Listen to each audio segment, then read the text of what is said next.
Film industry చాలా trends చూస్తూ వస్తోంది. కొద్దిగా యాక్షన్ మూవీస్ నడుస్తాయి, మరికొన్ని రోజులు గ్రాఫిక్స్ నేపథ్యంలో సినిమాలు వస్తుంటాయి. ఇప్పుడు మాత్రం పాన్ ఇండియా ట్రెండ్ పీక్స్లో ఉంది. అదే టైంలో గెస్ట్ రోల్స్కు ఇంపార్టెన్స్ పెరుగుతోంది. సీనియర్ హీరోస్ గెస్ట్ రోల్స్కు బాగా ఇంపార్టెన్స్ ఇస్తున్నారు. ఇది రామ్ నటిస్తోన్న ఆంధ్ర కింగ్ తాలూకా టీజర్. ఈ చిత్రంలో రామ్ ఆంధ్ర కింగ్ కు వీరాభిమానిగా నటిస్తున్నాడు. ఆ ఆంధ్ర కింగ్ ఎవరో కాదు, ఉపేంద్ర ఆట. ఇక విజయ్ దేవరకొండ హీరోగా నటించబోతున్న రౌడీ జనార్దనలో కూడా సీనియర్ హీరో ఎంట్రీ ఇస్తున్నాడు. అతను ఎవరో కాదు, రాజశేఖర్.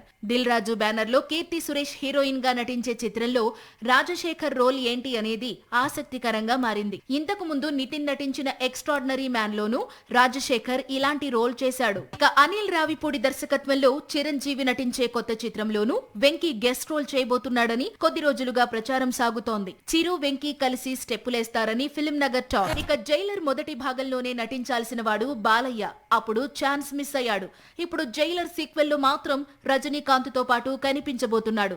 అలాగే రామ్ చరణ్ నటిస్తోన్న పెద్దిలో Kannada super star Shivaraj Kumar key role చేస్తున్నాడు.